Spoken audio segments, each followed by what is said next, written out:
Hello दोस्तों, इस video में हम नेशनल सिंबल ऑफ इंडिया से सभी इंपॉर्टेंट क्वेश्चन करेंगे। ये नेशनल सिंबल ऑफ इंडिया वाला जीके का मोस्ट इंपॉर्टेंट टॉपिक है।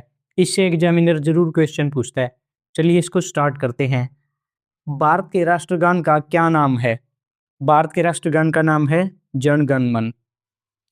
भारत के राष्ट्रगान जन गण मन के रचयिता कौन है, यानी इसको किसने लिखा है? इसको रविंद्रनाथ टैगोर जी ने लिखा है। रविंद्रनाथ टैगोर ने दो राष्ट्रगान लिखे हैं, एक तो इंडिया का जन गण मन और दूसरा है बांग्लादेश का अमार सोनार बांग्ला। ये दोनों आपको ध्यान रखने हैं। भारत के राष्ट्रगान जन गण मन की मूल भाषा क्या है, यानी ओरिजिनली इसको किस भाषा में लिखा गया है? बांग्ला भाषा में। भारत के राष्ट्रगान का आधिकारिक समय कितना है? इसका प्लेइंग टाइम है 52 सेकंड। अगर ये पूछे तो इसको शॉर्ट में कितने टाइम के लिए प्ले किया जाता है, तो वो होगा 20 सेकंड्स। चलिए नेक्स्ट क्वेश्चन करते हैं। फिफ्थ क्वेश्चन है, जन गण मन पहली बार भारतीय राष्ट्रीय कांग्रेस के किस अधिवेशन में गाया गया था? इसको सबसे पहली बार 27 दिसंबर 1911 को गाया गया था और ये कांग्रेस का अधिवेशन कहाँ पर हुआ था? कोलकाता में। और 1911 में ही आपको ध्यान हो तो दिल्ली को राजधानी बनाया गया था। पहले हमारी राजधानी कोलकाता होती थी। सिक्स्थ क्वेश्चन है, भारत के राष्ट्रगान को संविधान सभा के द्वारा कब अपनाया गया? 24 जनवरी 1950। आपको ध्यान रखना है 24 जनवरी है, न कि 26 जनवरी। राष्ट्रगान और राष्ट्रगीत, नेशनल एंथम और नेशनल सॉन्ग दोनों एक ही दिन अपनाए गए थे, 24 जनवरी 1950 को। चलिए अब नेक्स्ट नेशनल सिंबल देखते हैं। नेशनल सॉन्ग से सभी इंपॉर्टेंट क्वेश्चन देखते हैं। भारत का राष्ट्रगीत कौन सा है? भारत के राष्ट्रगीत का नाम है वंदे मातरम। राष्ट्रगीत वंदे मातरम की रचयिता कौन है? इसको किसने लिखा है? इसको बंकिम चंद्र चट्टोपाध्याय जी ने लिखा है। नेक्स्ट क्वेश्चन है, नाइन्थ क्वेश्चन, वंदे मातरम की मूल भाषा क्या है, यानी ओरिजिनली इसको किस भाषा में लिखा गया है? ओरिजिनली इसको संस्कृत भाषा में लिखा गया है। नेक्स्ट क्वेश्चन, राष्ट्रगीत वंदे मातरम का आधिकारिक समय कितना है? राष्ट्रगान का तो प्लेइंग टाइम 52 सेकंड सभी को पता है, लेकिन इसका भी बहुत जरूरी है। इसका है 65 सेकंड। नेक्स्ट क्वेश्चन, ये क्वेश्चन मोस्ट इंपोर्टेंट है, बहुत बार पूछा गया है क्वेश्चन। वंदे मातरम किस पुस्तक से लिया गया है? इसको आनंदमठ पुस्तक से लिया गया है और इसी पुस्तक में सन्यासी विद्रोह का वर्णन है। अगर ये पूछे सन्यासी विद्रोह का वर्णन किस पुस्तक से मिलता है, वैसे ये एक नोवेल है आनंदमठ, इसको बंगाली भाषा में लिखा गया है, लेकिन नोट करो इसमें जो वंदे मातरम है उसको संस्कृत भाषा में लिखा गया है। नेक्स्ट क्वेश्चन करते हैं, वंदे मातरम पहली बार भारतीय राष्ट्रीय कांग्रेस के किस अधिवेशन में गाया गया था? इसको सबसे पहली बार कोलकाता के 1896 वाले सेशन में गाया गया था। और जो ये वंदे मातरम है 1905 में जो स्वदेशी आंदोलन की स्टार्ट हुई थी, कहाँ से स्टार्ट हुई थी इसकी? वेस्ट बंगाल से। इसका ये क्या बन गया था? Title song. ये पूछेगा कि 1905 के स्वदेशी आंदोलन का टाइटल सॉन्ग क्या था? वो था वंदे मातरम। नेक्स्ट क्वेश्चन, राष्ट्रगीत वंदे मातरम को संविधान सभा के द्वारा कब अपनाया गया? 24 जनवरी 1950। मैंने पहले ही बताया है, राष्ट्रगान और राष्ट्रगीत दोनों एक ही दिन 24 जनवरी 1950 को अपनाए गए थे। नेक्स्ट सिंबल है नेशनल मोटो, राष्ट्रीय आदर्श वाक्य। भारत का राष्ट्रीय आदर्श वाक्य क्या है? ये है सत्यमेव जयते। नेक्स्ट क्वेश्चन, राष्ट्रीय आदर्श वाक्य सत्यमेव जयते किस उपनिषद से लिया गया है? इसको मुंडका उपनिषद से लिया गया है।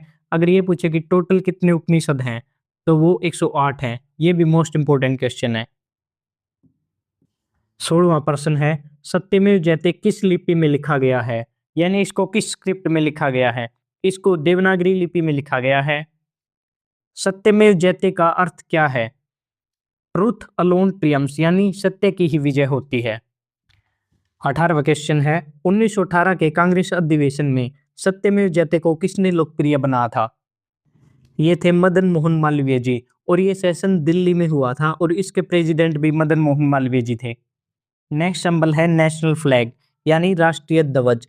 हमारे राष्ट्रीय ध्वज का नाम है हमारा प्यारा तिरंगा। भारतीय राष्ट्रीय ध्वज का डिजाइन किसने बनाया था? पिंगली वेंकैया जी ने। ये मोस्ट इंपोर्टेंट क्वेश्चन है। चलिए 20वें क्वेश्चन को करते हैं। भारत के वर्तमान राष्ट्रीय ध्वज को किस तिथि को अपनाया गया था? 22 जुलाई 1947 को। इसलिए ही हम 22 जुलाई को क्या बनाते हैं? National flag day. 21वें क्वेश्चन को करते हैं। भारतीय ध्वज में 24 तिलियां किस स्मारक से ली गई है? इसको लाइन कैपिटल ऑफ अशोका से लिया गया है। देखो पहले हमारे झंडे पर एक चरखा होता था और उसके बाद एक चक्कर को रखा गया, लेकिन डॉक्टर भीमराव अंबेडकर की रिकमेंडेशन पर इस अशोक चक्कर को लिया गया है। नेक्स्ट क्वेश्चन, भारतीय राष्ट्रीय ध्वज के केंद्र में स्थित अशोक चक्र क्या दर्शाता है? ये धर्म का चक्कर है, ये लॉ ऑफ धर्म को दर्शाता है और इसमें 24 तिलियां हैं, ये भी इंपॉर्टेंट है। चलिए नेक्स्ट क्वेश्चन करते हैं। भारत में 1906 में राष्ट्रीय ध्वज पहली बार कहाँ फहराया गया था? इसको कोलकाता में फहराया गया था और इसको इंडियन नेशनल कांग्रेस के सेशन में फहराया गया था। और जो ये 1906 वाला कांग्रेस का सेशन है, इसके प्रेसिडेंट थे दादा भाई नौरोजी जी। उस टाइम पे ये इंडिया का ऑफिशियल फ्लैग नहीं था, उस टाइम ये आईएनसी का फ्लैग था। और इसी 1906 वाले सेशन में स्वराज की मांग उठी थी कि हमें पूर्ण स्वराज चाहिए है, यानी हम सेल्फ रूल करेंगे इंडिया पर, अंग्रेजों को भगाना है अब। नेक्स्ट क्वेश्चन है, 1907 में विदेशी जमीन पर भारतीय ध्वज पहली बार किसने फहराया था? मैडम बीकाजी कामा ने। इसलिए ही हम मैडम बीकाजी कामा को मदर ऑफ इंडियन रेवोल्यूशन कहते हैं। इन्होंने ये फ्लैग 1907 में जर्मनी में फहराया था। और एक चीज और नोट करो, एक तो 15 अगस्त और एक 26 जनवरी। 15 अगस्त को तो हमारे पीएम लाल किले पर क्या करते हैं, फ्लैग को होस्ट करते हैं। होस्ट यानी फ्लैग ऊपर चढ़ाया जाता है, उसके बाद उसको फहराया जाता है। और 26 जनवरी को हमारी प्रेसिडेंट राष्ट्रपति कर्तव्य पथ पर, इसको पहले राजपथ कहते थे, अब इसका नाम कर्तव्य पथ है, इस पर फ्लैग को अनफर्ल करती हैं। अनफर्ल का मतलब झंडा पहले से यहाँ पे बंधा होगा ऊपर, इसको फिर खोल देंगे। ऐसे भी क्वेश्चन बन सकता है। नेक्स्ट नेशनल सिंबल है नेशनल फ्लावर, राष्ट्रीय फूल। भारत का राष्ट्रीय फूल कौन सा है? यह है लोटस यानी कमल का फूल। 26 क्वेश्चन को करते हैं। भारत के राष्ट्रीय पुष्प कमल का वैज्ञानिक नाम क्या है? इसका साइंटिफिक नेम है नुलेम्बो नुसिफेरा। आप इसको एनएन से याद रख सकते हो। अब हम लोटस से और क्वेश्चन करेंगे कि किन किन क्वेश्चनों में लोटस आता है। लोटस मंदिर किस शहर में है? लोटस टेम्पल है न्यू दिल्ली में। और लोटस टेम्पल को किस नाम से जाना जाता है? इसको हम बहाई मंदिर के नाम से जानते हैं, क्योंकि ये बहाई रिलीजन के लिए बनाया गया है। नेक्स्ट क्वेश्चन, लोटस मंदिर को किसने डिजाइन किया? ये देखो इतनी डीप में क्वेश्चन पूछता है। फेरीबोस साहबा ने। नेक्स्ट क्वेश्चन, लोटस टेम्पल के डिजाइनर फेरीबोस साहबा किस देश से हैं? ये ईरान से हैं। देखो एसएससी में तो इतनी डीप से क्वेश्चन पूछता है, लोटस टेम्पल को आप और कहीं पे नहीं करोगे, ये रेलिवेंट कंटेंट था लोटस से, इसलिए मैंने इसको इंक्लूड कर लिया। अगर आप इस तरीके से पढ़ोगे ना जीके, तभी आप जीके में अच्छा स्कोर कर पाओगे। इस वीडियो को देखने के बाद नेशनल सिंबल ऑफ इंडिया से आपका एक सिंगल भी क्वेश्चन नहीं छूटेगा, और ये नेशनल सिंबल वाला जीके का one of the most important topic है। नेक्स्ट सिंबल है नेशनल बर्ड, राष्ट्रीय पक्षी। निम्नलिखित में से कौन सा भारत का राष्ट्रीय पक्षी है? ये है मोर यानी पिकॉक। 32 क्वेश्चन को करते हैं। मोर का वैज्ञानिक नाम क्या है? पावो क्रिस्टाटस। इसको आप पीसी से याद रख सकते हो। 33वां क्वेश्चन देखते हैं।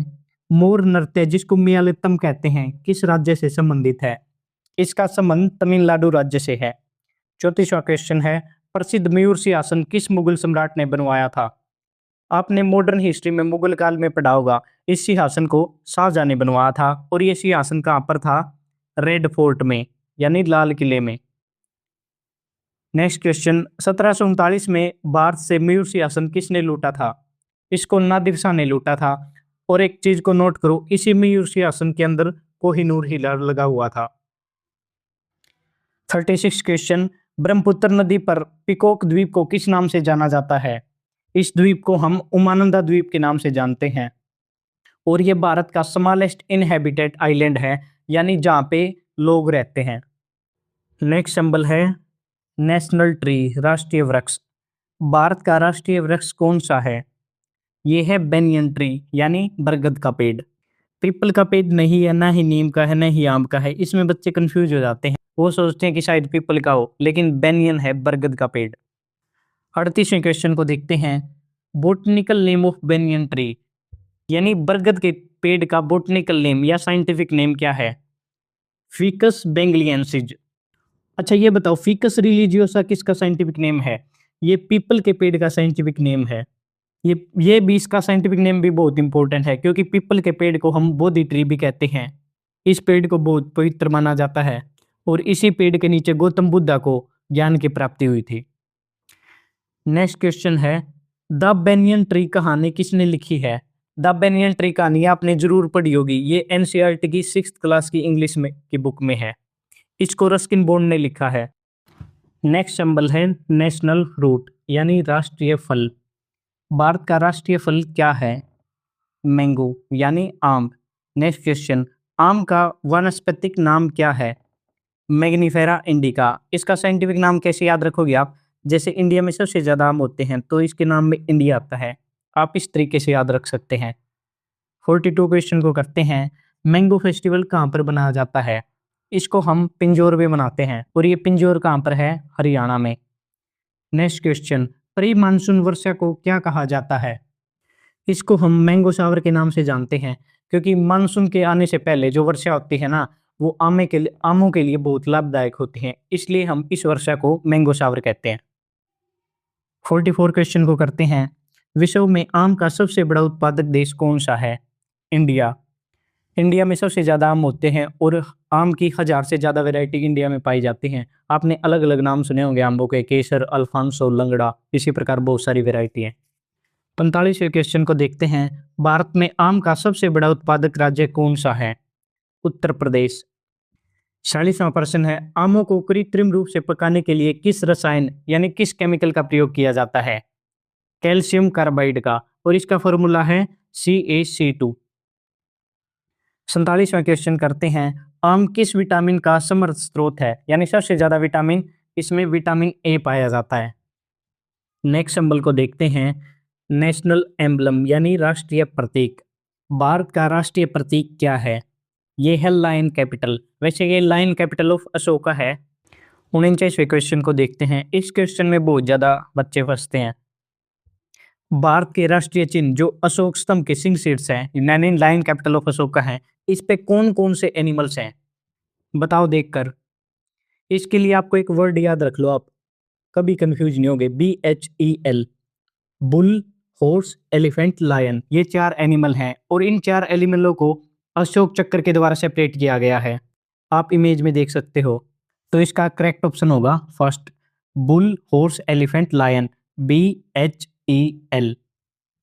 50वां क्वेश्चन को देखते हैं, भारत का राष्ट्रीय चिन्ह किस स्तंभ से लिया गया है? इसको सारनाथ पिलर से लिया गया है। अशोक ने अपने कार्यकाल में बहुत ज्यादा पिलर बनवाए थे जो बुद्ध धर्म को समर्पित थे, उन्हीं में से एक सारनाथ पिलर से हमारा राष्ट्रीय चिन्ह लिया गया है। 51वां क्वेश्चन है, भारत का राष्ट्रीय चिन्ह कब अपनाया गया? इसको 26 जनवरी 1950 को अपनाया गया। अगर मैं ये पूछूं 24 जनवरी 1950 को क्या अपनाया गया था, इस दिन मतलब इससे 2 दिन पहले राष्ट्रगान और राष्ट्रगीत को अपनाया गया था। नेक्स्ट सिंबल है नेशनल करेंसी यानी राष्ट्रीय मुद्रा। हमारी राष्ट्रीय मुद्रा का नाम रुपी है और जो ये रुपी का सिंबल है आर वाला, इसको किसने डिजाइन किया है? इसको उदय कुमार ने डिजाइन किया है। और भारत सरकार के द्वारा इस सिंबल को कब एडॉप्ट किया गया, कब अपनाया गया? 2010 में। 54वें क्वेश्चन को करते हैं, भारतीय रुपये का प्रतीक आर किन 2 लिपियों का मिश्रण है? ये देवनागरी और रोमन का मिश्रण है। कैसे है समझाता हूँ आपको। देखो, जो हिंदी भाषा है वो देवनागरी स्क्रिप्ट से ही लिखी गई है, इसलिए जो आर है ये तो हो गया देवनागरी का। अब आप आर फॉर रोज के बारे में सुनो। अगर आप आर फॉर रोज का, ये रोमन कैपिटल हैं सारे ए टू जेड। अब इसका आप ये अगर ये वर्टिकल डंडा हटा दोगे तो यही बन जाएगा आर। इसलिए किन 2 का मिक्सचर है, देवनागरी और रोमन का। 55वां क्वेश्चन है, भारत में 1 रुपए का सिक्का और नोट किसके द्वारा जारी किया जाता है? इस क्वेश्चन में बहुत बच्चे फंसेंगे। इसको भारत सरकार गवर्नमेंट ऑफ इंडिया के द्वारा इशू किया जाता है और इसके ऊपर किसके साइन होंगे? इसके ऊपर फाइनेंस सेक्रेटरी के साइन होंगे। और इसको छोड़ के 1 रुपए का सिक्का और नोट को छोड़ के जितने भी रुपए होंगे वे RBI के द्वारा इशू किए जाते हैं और उसके ऊपर RBI के गवर्नर के साइन होंगे। और मार्च 2026 के हिसाब से करंट में कौन है? संजय मल्होत्रा जी। 56वां क्वेश्चन है, भारत में पहली बार कागजी मुद्रा किस वर्ष में जारी की गई? 1861 में। 57वां क्वेश्चन है, 16वीं शताब्दी में रुपया नामक चांदी का सिक्का किस शासक ने शुरू किया था? शेरशाह सूरी ने। नेक्स्ट सिंबल है नेशनल कैलेंडर, राष्ट्रीय पंचांग। भारत का राष्ट्रीय कैलेंडर कौन सा है? ये है शक संवत। 59वें क्वेश्चन को करते हैं। शक संवत की शुरुआत किस शासक के शासनकाल में हुई थी? कनिष्क। 60वां प्रश्न है। शक संवत किस वर्ष से प्रारंभ हुआ? 78 एडी में। अगर मैं विक्रम संवत की बात करूं तो विक्रम संवत इसकी शुरुआत किंग विक्रमादित्य के द्वारा की गई थी और इसको 57 बीसी में स्टार्ट किया गया था। और जो शक संवत है इसको 78 एडी में। और ये इस क्वेश्चन बन जाता है कि इन दोनों के बीच में कितना गैप है? 135 साल का गैप है। ये भी क्वेश्चन इंपॉर्टेंट है। 61वां क्वेश्चन है। भारत सरकार ने शक कैलेंडर को आधिकारिक रूप से किस तिथि को अपनाया? 22 मार्च 1957 को। 62वां क्वेश्चन है। शक संवत का पहला महीना कौन सा है? ये है चैत्र। टोटल इसमें 12 महीने हैं, आप देख सकते हो। शक संवत का आखिरी महीना कौन सा है? ये है फागुन। नेक्स्ट नेशनल सिंबल है नेशनल रेप्टाइल, राष्ट्रीय सरीसृप। निम्नलिखित में से भारत का राष्ट्रीय रेप्टाइल कौन सा है? ये है किंग कोबरा। 65वां क्वेश्चन है। विश्व का सबसे लंबा वैसिला यानी जहरीला सांप कौन सा है? ये भी किंग कोबरा ही है। 66वां क्वेश्चन। कौन सा एकमात्र ऐसा सांप है जो अपना घोंसला स्वयं बनाता है? King cobra. ये बहुत ही डिफरेंट क्वेश्चन है। ये किंग कोबरे से रिलेटेड क्वेश्चन है, इसलिए मैंने इंक्लूड किए हैं। ये देखो सीजीएल में पूछा गया ये क्वेश्चन। 67वां क्वेश्चन है। ओणम त्योहार के दौरान होने वाली स्नैक बोट रेस किस राज्य से संबंधित है? अगर आपको पता है कि ओणम त्योहार किस राज्य में मनाया जाता तो वहीं पे स्नैक बोट रेस होती है। ये होती है केरल में। 68वां प्रश्न। सांप और सीढ़ी का खेल किसने बनाया था? ज्ञानदेव ने। नेक्स्ट संबल करते हैं। नेक्स्ट संबल है नेशनल वेजिटेबल। उससे पहले एक बात सुनो, अगर आप जीके में इसी तरीके से डिटेल में करना चाहते हो तो मैं हर एक टॉपिक को इतनी डिटेल से कराता हूँ कि आपका एक भी क्वेश्चन नहीं छूटेगा। तो आप मेरे चैनल पे और वीडियो को आप चेक करो। अगर आपको मेरी वीडियो पसंद आती है तो आप मेरे चैनल को ज्वाइन कर सकते हो। 69 क्वेश्चन है। निम्नलिखित में से किसे भारत की राष्ट्रीय सब्जी के रूप में माना जाता है? पंपकिन यानी कद्दू को। कद्दू का वंश नाम क्या है? साइंटिफिक नेम से अलग है। साइंटिफिक नेम क्या होता है? Genus name plus species. Species यहाँ पे सिर्फ जीनस नेम पूछा है।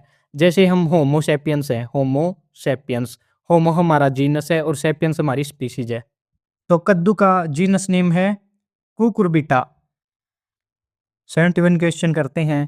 कद्दू का पौधा किस प्रकार के पौधों में वर्गीकृत किया गया है? ये क्या है? ये एक क्रीपर है यानी लता है। क्रीप का मतलब इंग्लिश में होता है रेंगना। ये पौधा रेंगता है। हाँ देखो, अगर बेल होती तो बेल तो ऐसे ऊपर चढ़ती है, लेकिन कद्दू का पौधा ऐसे ऊपर नहीं चढ़ता, ये ऐसे फैलता है नीचे धरती पे, इसलिए हम इसे क्रीपर कहते हैं। 72वां क्वेश्चन है। कद्दू, तरबूज और खरबूज ये किस ऋतु की फसलें हैं? आपने साइंस में 3 फसल के सीजन पढ़े हैं, रबी, खरीफ, खरीफ। इन्हीं रबी और खरीफ के बीच में एक सीजन आता है, उस सीजन का नाम है जैद सीजन। ये बहुत ही एक शॉर्ट सीजन होता है, अप्रैल से जून के बीच में, ये ध्यान रखना आपने, अप्रैल से जून के बीच में। नेक्स्ट नेक्स्ट है नेशनल रिवर, राष्ट्रीय नदी। भारत की राष्ट्रीय नदी कौन सी है? गंगा। 74वां क्वेश्चन है। भारत की सबसे लंबी नदी कौन सी है? ये भी गंगा नदी है। 75वां प्रश्न है। गंगा नदी की लंबाई कितनी है? 2525 किलोमीटर। नेक्स्ट, गंगा नदी किस ग्लेशियर से निकलती है? ये गंगोत्री ग्लेशियर से निकलती है और ये गंगोत्री ग्लेशियर उत्तराखंड में है। 77वां क्वेश्चन है। गंगा नदी फाइनली कहाँ पर निकाय करती है? ये कहाँ पर फॉल करती है लास्ट में? बंगाल की खाड़ी में। 78वां क्वेश्चन है। गंगा नदी की सबसे लंबी सहायक नदी कौन सी है? यमुना नदी। नेक्स्ट सिंबल है नेशनल हेरिटेज एनिमल, राष्ट्रीय विरासत पशु। भारत का राष्ट्रीय विरासत पशु कौन सा है? हाथी। नोट करो, जो राष्ट्रीय पशु है वो तो है टाइगर, रॉयल बंगाल टाइगर, वो आगे पढ़ेंगे हम। 80वां क्वेश्चन है। भारत सरकार द्वारा प्रोजेक्ट एलिफेंट किस वर्ष शुरू किया गया था? 1992 में। अब देखो, एनिमल से रिलेटेड ये प्रोजेक्ट तो जरूर याद रखो। अगर प्रोजेक्ट टाइगर की बात करूं तो 1973 में, प्रोजेक्ट एलिफेंट 1992 में, और प्रोजेक्ट लायन और प्रोजेक्ट डॉल्फिन ये 2020 में। ये सभी मोस्ट इंपॉर्टेंट है, ये बार बार पूछे जाते हैं। 81वां प्रश्न है, किस देश को सफेद हाथियों का देश कहा जाता है? थाईलैंड को। 82वां क्वेश्चन है, एलिफेंट कम्युनिकेशन के लिए किस प्रकार के साउंड का प्रयोग करते हैं? ये इंफ्रासोनिक ध्वनि का प्रयोग करते हैं और इंफ्रासोनिक ध्वनि 20 हर्ट्ज से कम ध्वनि को कहते हैं। और जो ह्यूमन की ऑडिबल रेंज है वो कितनी है? जो ह्यूमन सुन सकता है वो है 20 हर्ट्ज से लेके 20,000 हर्ट्ज तक। ये भी इम्पोर्टेंट है। 83वां क्वेश्चन है, हाथियों के लिए प्रसिद्ध राजाजी राष्ट्रीय उद्यान किस राज्य में स्थित है? ये है उत्तराखंड में। नेक्स्ट है, नेशनल एनिमल राष्ट्रीय पशु। भारत का राष्ट्रीय पशु कौन सा है? यह है रॉयल बंगाल टाइगर। हाथी तो हमारा राष्ट्रीय विरासत पशु है, ये ध्यान रखना है। 85वां प्रश्न है, रॉयल बंगाल टाइगर का वैज्ञानिक नाम क्या है? Panthera tigris. ये फिकस बेंगलियसिस ये क्या है? जिन्होंने ये ध्यान से देखी है ना, ये 3 ऑप्शन और बता देंगे क्या है। ये हमारा है नेशनल ट्री, ये बेनियन का साइंटिफिक नाम है।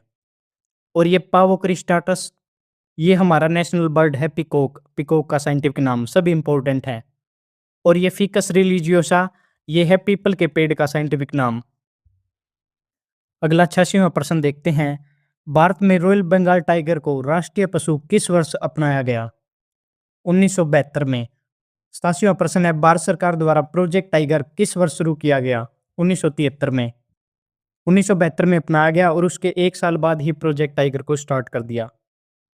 88वां प्रश्न है, ग्लोबल टाइगर डे कब मनाया जाता है? 29 जुलाई को। नेक्स्ट, भारत में सबसे अधिक टाइगर किस राज्य में पाए जाते हैं? मध्य प्रदेश में। पूरे वर्ल्ड में इंडिया में पाए जाते हैं और इंडिया में मध्य प्रदेश में। 90वां क्वेश्चन है, भारत का पहला टाइगर रिजर्व कौन सा है? ये है कान्हा टाइगर रिजर्व, ये भी मध्य प्रदेश में ही है। नेक्स्ट करते हैं, अब सिर्फ 10 ही क्वेश्चन बाकी रह गए हैं। नेशनल एक्वेटिक एनिमल राष्ट्रीय जलीय जीव। भारत का राष्ट्रीय जलीय जीव कौन सा है? Gangetic dolphin. नेक्स्ट, गंगा नदी के मीठे पानी में कौन सी डॉल्फिन की प्रजाति पाई जाती है? ये है सुसु dolphin. Next question, Gangetic dolphin को भारत सरकार का राष्ट्रीय जीव किस वर्ष घोषित किया गया था? 2009 में। 94 क्वेश्चन करते हैं, भारत सरकार ने प्रोजेक्ट डॉल्फिन की शुरुआत किस वर्ष की थी? 2020 में। चलिए एक बार सभी प्रोजेक्ट को रिवाइज करते हैं। 1973 में प्रोजेक्ट टाइगर को, 1992 में प्रोजेक्ट एलिफेंट और 2020 में प्रोजेक्ट लायन और प्रोजेक्ट डॉल्फिन की शुरुआत की गई थी। 95 क्वेश्चन करते हैं, राष्ट्रीय डॉल्फिन अनुसंधान नेशनल डॉल्फिन रिसर्च सेंटर कहाँ पर है? पटना में। 96वां क्वेश्चन करते हैं, भारत के डॉल्फिन मैन के रूप में किसे जाना जाता है? रविंद्र कुमार सिन्हा को। डॉक्टर सलीम अली को तो बर्ड मैन ऑफ इंडिया के नाम से जानते हैं। नेक्स्ट है, what is the national oath of India? Bharat की राष्ट्रीय शपथ कौन सी है? यह है ओथ ऑफ एलिजियंस, यानी निष्ठा की शपथ। नेक्स्ट, भारत का राष्ट्रीय खेल किसे माना जाता है? हॉकी को। वैसे गवर्नमेंट ऑफ इंडिया के द्वारा किसी भी खेल को नेशनल गेम डिक्लेयर नहीं किया गया है, लेकिन एग्जाम में फिर भी पूछता है, फिर भी हॉकी ला के आना अपने आंसर। नेक्स्ट क्वेश्चन, भारत में राष्ट्रीय खेल दिवस किस तिथि को मनाया जाता है? 29 अगस्त को। देखो कितनी बार पूछा गया ये क्वेश्चन, क्योंकि 29 अगस्त को हॉकी के जादूगर मेजर ध्यानचंद जी का जन्मदिन है। लास्ट क्वेश्चन करते हैं, निम्नलिखित में से भारत का राष्ट्रीय सूक्ष्म जीव यानी नेशनल माइक्रोब किसे कहा जाता है? ये है लैक्टोबैसिलस। ये लैक्टोबैसिलस क्या है? एक बैक्टीरिया है। अच्छा, इसी को क्यों डिक्लेयर किया गया? क्योंकि देखो पूरे वर्ल्ड में डायरी का 25% यानी 1/4 प्रोडक्शन इंडिया में किया जाता है और ये बैक्टीरिया क्या करता है? मिल्क को यानी दूध को दही में बदलता है। इसलिए इसकी इंपॉर्टेंस को देखते हुए इसको नेशनल माइक्रोब डिक्लेयर किया गया है। अगर आप इसी तरीके से एक वीडियो में एक टॉपिक को बिल्कुल डिटेल में करना चाहते हो, वैसे तो मैं सिर्फ 17 ही पर्सन करा सकता था इस वीडियो से, क्योंकि टोटल नेशनल सिंबल हमारे पास 17 हैं, लेकिन उनको डिटेल में करना बहुत ज़रूरी है ताकि आपका एग्जाम में एक भी क्वेश्चन मिस ना हो। अगर आप इसी तरीके से करना चाहते हो तो आप चैनल को ज्वाइन कर सकते हो। Thank you.